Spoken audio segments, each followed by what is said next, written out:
Exercise 4.1 का question number 6 है, find the indicated derivatives, ठीक है, of the following rule by using rule. अब यानी यहाँ कोई रूल डिज़ाइन हो जाएगा, क्योंकि हम इतने सारे डेरिवेटिव तो बार बार नहीं ले सकेंगे, 2, 3 या 4 लेकर हमें अंदाज़ा हो जाएगा कि रिज़ल्ट क्या आ रहा है। तो उससे हम कोई रूल डिज़ाइन कर लेंगे कि इसका नेक्स्ट डेरिवेटिव ये आएगा, एक प्रिडिक्शन हो जाती है ना, जिससे हम कोई एक्सप्रेशन जनरेट कर लेंगे।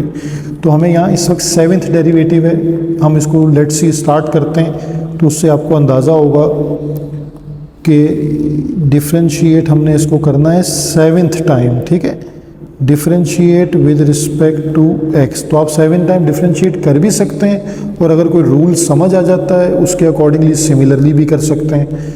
तो दोनों केसेस को देखते हैं क्या होगा, यानी D Y over D X. अब इसका फर्स्ट डिफ्रेंशिएट देखें क्या है, पावर पहले आएगी 11।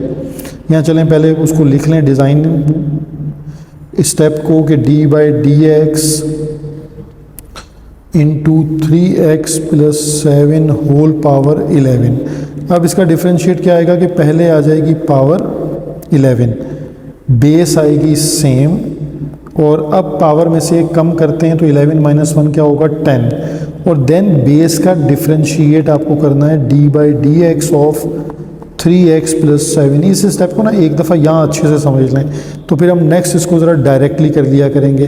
तो ये हमारे पास समझ लें y प्राइम आ गया, यानी फर्स्ट डेरिवेटिव आ गया। तो ये बन जाएगा, यहाँ से देखें डेरिवेटिव क्या आएगा 3 आएगा। तो 3 11 से मल्टीप्लाई हो रहा है, यानी 3 into 11 into 3x plus 7 raise to power 10। अब देखिए मैंने इसको 3 अभी मल्टीप्लाई नहीं किया, सिर्फ लिखा है, क्योंकि नेक्स्ट स्टेप में भी ये 3 आएगा, तो हर बार 3 आ रहा होगा। तो चेक करते हैं कोई रूल हमारे पास हो सकता है उससे डिज़ाइन हो जाए। अब हमने ये हमारा फर्स्ट डेरिवेटिव है, ठीक है।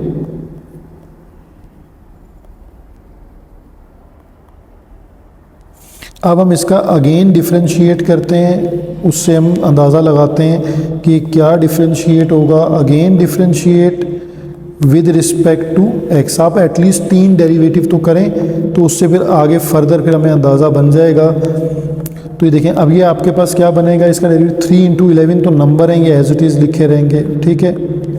अब 10 आ जाएगा, पहले पावर क्या आ जाएगी 10, और अब उसमें से क्या हो जाएगा 3x प्लस 7, और पावर एक कम कर दें 10 माइनस 1 क्या हो जाएगी 9, और देन अगेन डिफ्रेंशिएट हो जाएगा 3x प्लस 7 का।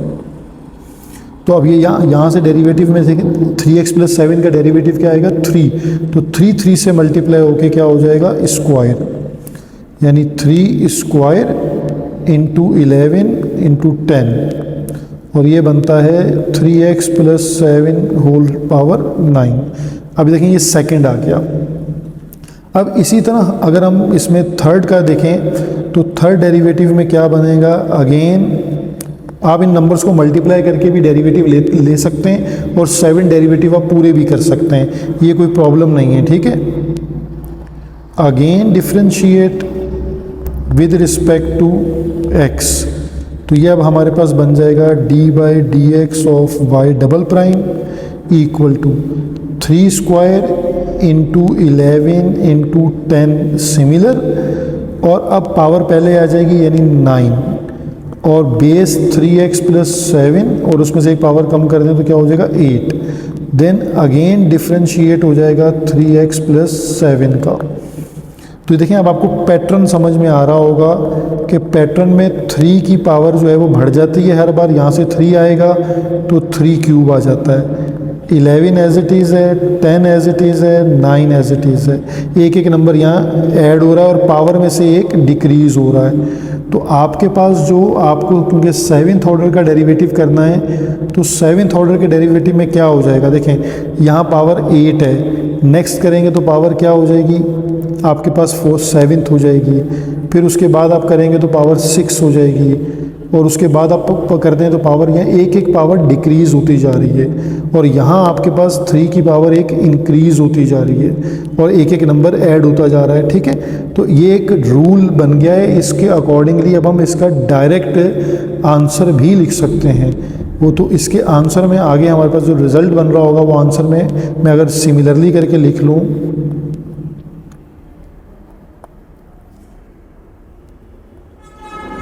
तो सिमिलरली में देखें यहाँ पे अगर 3 है तो पावर 3 है तो 7 होगा।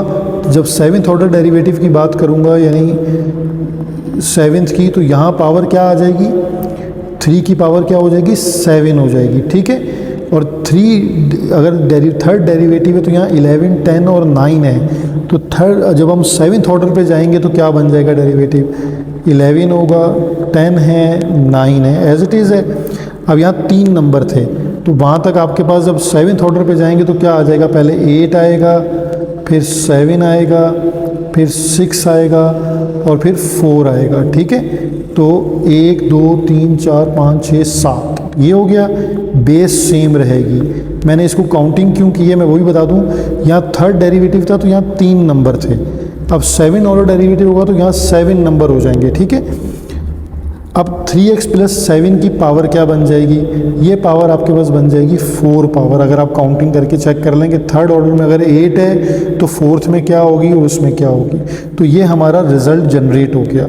इसको आप कैलकुलेटर पे अगर सिंप्लीफाई करना चाहें तो सिंप्लीफाइड फॉर्म में भी इन नंबर्स को आप लिख सकते हैं। ठीक है, उसमें कोई प्रॉब्लम नहीं है। तो ये होता है बाय यूजिंग रूल, जिसमें आपके पास कोई पैटर्न डिज़ाइन हो जाता है तो उस पैटर्न को आप फॉलो करके अपना सिमिलरली करके आंसर दे सकते हैं। फर्स्ट 3 या 4 डेरिवेटिव कर लें, और अगर आप चाहें तो आप 7 के 7 डेरिवेटिव कैलकुलेट भी कर सकते हैं। अच्छा, इसी तरह अब हमारे पास नेक्स्ट इसके पार्ट में देखते हैं क्या पैटर्न जनरेट होता है। इसका पार्ट बी है f(x) = ln 2x - 4, और यहाँ देखें 10th डेरिवेटिव की बात आ गई। अब डेरिवेटिव बढ़ते जा रहे हैं तो यहाँ लाजमी आपको पैटर्न को यूज़ करना पड़ेगा ताकि आपका टाइम सेविंग हो। तो यहाँ डिफ्रेंशिएट करते हैं हम इसको,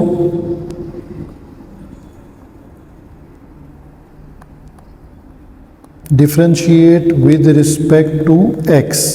पहले आपको 3-4 डेरिवेटिव सॉल्व करने पड़ेंगे, उससे आपको पैटर्न क्लिक करेगा। f(x) = तो यहाँ डेरिवेटिव है d/dx ऑफ ln 2x - 4। तो देखें ln का डेरिवेटिव का टेक्निक क्या बताई मैंने कि ये f'(x) जो फर्स्ट डेरिवेटिव है पहले अपॉन में लिखा जाएगा 2x - 4, और अब इसका डेरिवेटिव आगे मल्टीप्लाई होगा तो इसका डेरिवेटिव क्या हो जाएगा, 2, क्योंकि 2x है तो 2 हो जाएगा और 4 का डेरिवेटिव 0। तो यानी यहाँ आपके पास रिजल्ट जनरेट होता है 2/2x - 4। अब आप इसको अगेन डिफ्रेंशिएट करें तो ये आपके पास बन जाएगा d/dx ऑफ f'(x). अब देखें इसको जब आप दोबारा डिफ्रेंशिएट करेंगे तो इसको लिखना कैसे आपको ज़रूरी होगा कि अगर आप इसको ऐसे लिख लें 2 × 2x - 4 की पावर -1, तो अब आपको डिफ्रेंशिएट करना इजी हो जाएगा कि पावर पहले आती है यानी -1 पहले आ जाएगा। तो 2 × -1 मल्टीप्लाई होगा और बेस लिखेंगे, उसकी पावर में एक माइनस करेंगे तो -1 -1 -2, देन बेस का डेरिवेटिव अगेन क्या होगा, 2। तो ये आपके पास जो सेकंड ऑर्डर डेरिवेटिव है इसका वो देखें क्या बनता है, 2² होता है मल्टीप्लाई बाय -1 और इंटू 2x - 4 की पावर -2। सेकेंड ऑर्डर में देखें एक पैटर्न कुछ समझ आ रहा है। अब इसका थर्ड ऑर्डर करके चेक करते हैं तो उससे फिर और ज़्यादा पैटर्न आपको क्लियर हो जाएगा।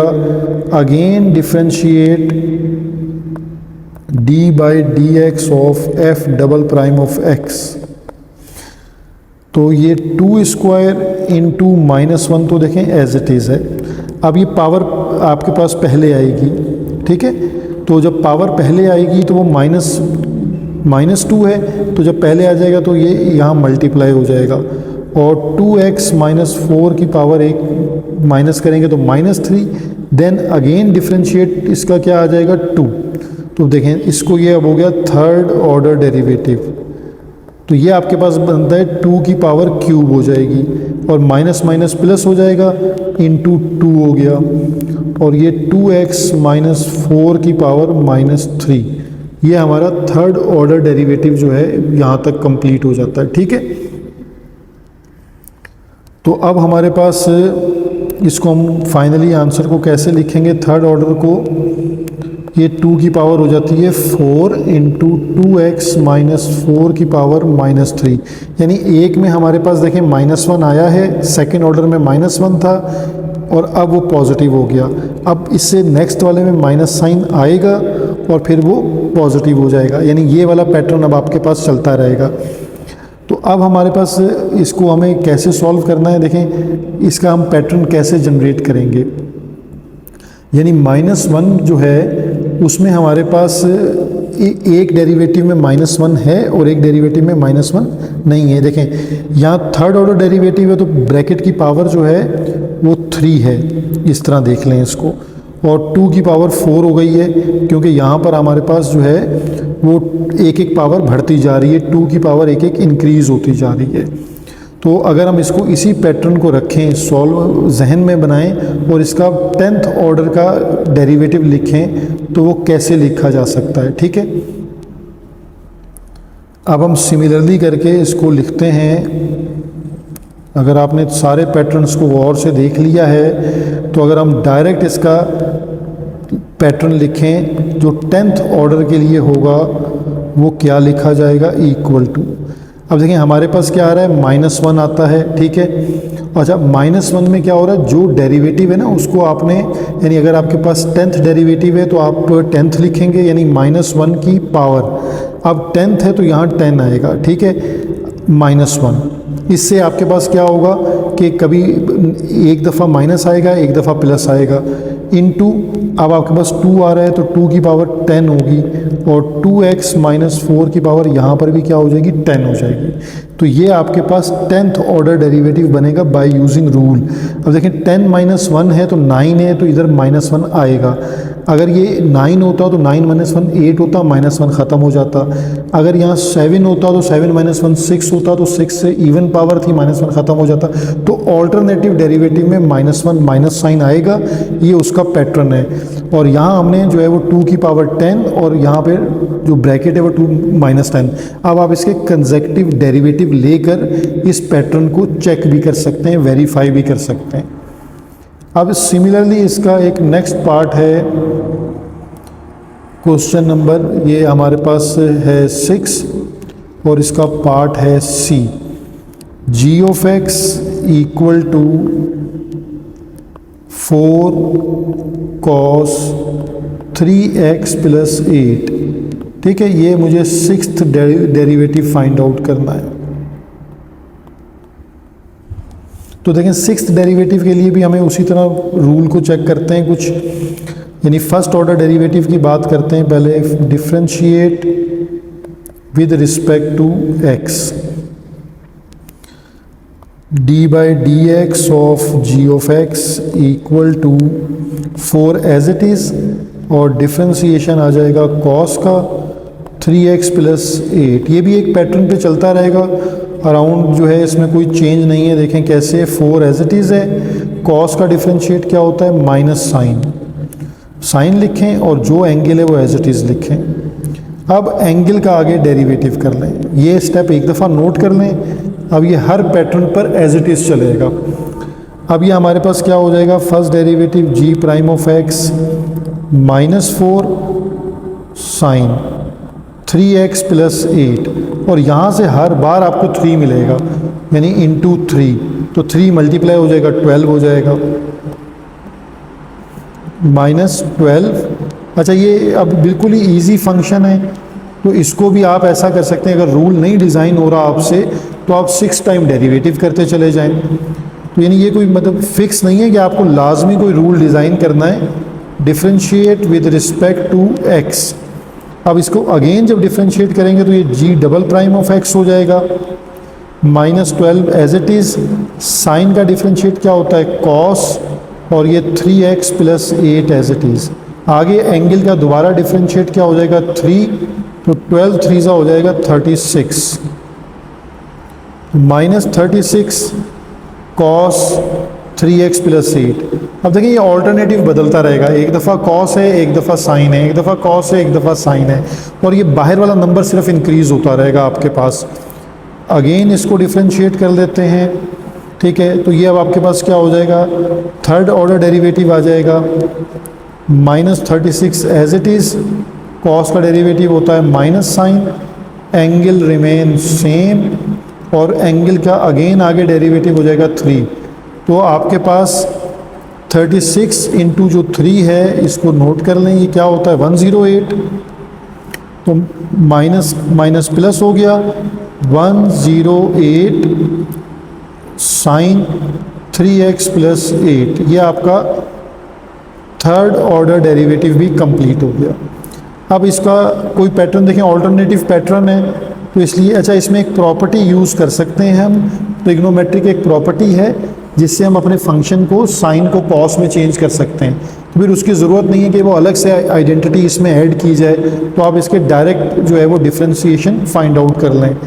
अब हम जी फोर्थ डेरिवेटिव पे आ जाते हैं, 108 एज इट इज़, साइन का डिफ्रेंशिएट हो जाएगा कॉस, 3x + 8 भी एज इट इज़ है, और यहाँ मल्टीप्लाई 3 हो जाएगा, तो 108 मल्टीप्लाई बाई 3 कर लेते हैं, हमारे पास आ जाएगा 324 कॉस 3x + 8, तो ये फोर्थ ऑर्डर डेरिवेटिव है, ठीक है। अगेन डिफ्रेंशिएट कर लें इसको, तो ये फिफ्थ ऑर्डर आ जाएगा आपके पास, g(x) = 324 as it is, cos का डिफ्रेंशिएट होता है माइनस साइन 3x + 8 और देन अगेन मल्टीप्लाई बाई 3, तो ये आपके पास मल्टीप्लाई बाई 3 कर लेते हैं इससे, तो ये माइनस का 972 और साइन 3x + 8 हो गया, ठीक है। और लास्ट इसका डेरिवेटिव है, इसी तरह बाकी क्वेश्चंस में भी कर सकते हैं कि आप तमाम डेरिवेटिव्स रिक्वायर्ड फाइंड आउट कर लें, तो अगर पैटर्न की कन्फ्यूजन हो तो उसको आप अगेन सॉल्व कर लें, ठीक है। तो ये -972 एज इट इज़, और साइन का डिफ्रेंशिएट होता है कॉस 3x + 8 और आगे दोबारा डेरिवेटिव आएगा 3, तो 972 मल्टीप्लाई बाई 3 हमारे पास आ जाएगा थर्ड ऑर्डर डेरिवेटिव में -2916 कॉस 3x + 8, ठीक है। तो बुक के आंसर में उन्होंने एक प्रॉपर्टी यूज़ की हुई है, ये वाली मैं आपको बता देता हूँ कि cos π/2 + x जो है वो इक्वल टू -sin x है। तो इसकी हमें नीड नहीं है कि अलग से एक प्रॉपर्टी याद करके उसको सॉल्व करें, तो फिर आप डायरेक्ट डेरिवेटिव का जो पार्ट h है इसमें हमें 12th डेरिवेटिव निकालना है, ठीक है। तो अब डेरिवेटिव इसमें मे भी आपको जिस क्वेश्चन में इजीली पैटर्न समझ आ जाए उसमें वो रूल आप जनरेट कर लेते हैं, तो आपको फिर सारे डिफरेंशिएट फाइंड नहीं करने पड़ेंगे। इसमें चेक करते हैं कोई रूल इजीली बन रहा हो, differentiate with respect to x d/dx of h(x) = 7 as it is. देखिए 7 हमेशा एज इट इज़ रहेगा, आपको डिफरेंशिएट करना होगा एक्सपोनेंशियल फंक्शन का। अब एक्सपोनेंशियल फंक्शन का डेरिवेटिव क्या होता है, 7 एज इट इज़ है, एक्सपोनेंशियल एक दफ़ा एज इट इज़ रहता है और उसका फिर डेरिवेटिव आ जाता है उसकी पावर का, तो 5x + 4, तो 5x + 4 में डेरिवेटिव क्या आएगा, जस्ट 5 आएगा, तो 5 मल्टीप्लाई होगा 7 से, तो यानी 7 × 5 और एक्सपोनेंशियल सेम है। ये पैटर्न, इसका मतलब हमें यहाँ एक पैटर्न इजीली मिल जाएगा क्योंकि 7 फिक्स रहेगा और हर बार यहाँ से आपको क्या मिला करेगा डेरिवेटिव, यहाँ से डेरिवेटिव आपको मिलेगा 5, ठीक है। यहाँ से डेरिवेटिव 5 मिलेगा, तो 5 की पावर 1, 5 की पावर 2, 5 की पावर 3, तो ये एक पैटर्न जनरेट हो जाएगा। अब यहाँ पर आप अगेन इसको एक दफ़ा करके देखें तो ये h'(x) क्या बनेगा, 7 as it is, 5 as it is, exponential एक दफ़ा एज इट इज़ लिखा जाता है, और अब आप जब दोबारा इसका डेरिवेटिव लेंगे तो क्या बन जाएगा 5। तो यहाँ सेकेंड ऑर्डर डेरिवेटिव जो है वो 7 × 5 स्क्वायर है, और एक्सपोनेंशियल का फंक्शन सेम है। अगेन इसको डिफ्रेंशिएट करके देखिए तो एच ट्रिपल एक्स जो है हमारे पास वो क्या बन जाता है 7 इंटू 5 स्क्वायर, तो कोफिशेंट है, ये नंबर है, ये एज इट इज़ है। एक्सपोनेंशियल रिमेन सेम और डेरिवेटिव आगे बनता है 5x प्लस 4 का, तो दोबारा क्या बन जाएगा आपके पास 5। तो देखिए फिर 5 की एक पावर आपके पास ऐड हो जाएगी 7 into 5 cube exponential function as it is. तो ये h जो है वो ट्रिपल प्राइम जो है वो आपके पास, अब पैटर्न आपको क्लियर नज़र आ रहा है कि अगर आपके पास सेकंड डेरिवेटिव है तो 5 स्क्वायर है, थर्ड डेरिवेटिव है तो 5 क्यूब है, 7 फिक्स है, एक्सपोनेंशियल फिक्स है। तो आप इजीली जो रूल है वो जनरेट कर सकते हैं कि इसमें h जो 12 है वो कैसे आ रहा होगा, 7 आएगा, 5 की पावर 12 आएगी और ये फंक्शन एज इट इज़ आ जाएगा। ठीक है, तो इसमें आई थिंक कि आपको समझ आ गया होगा कि रूल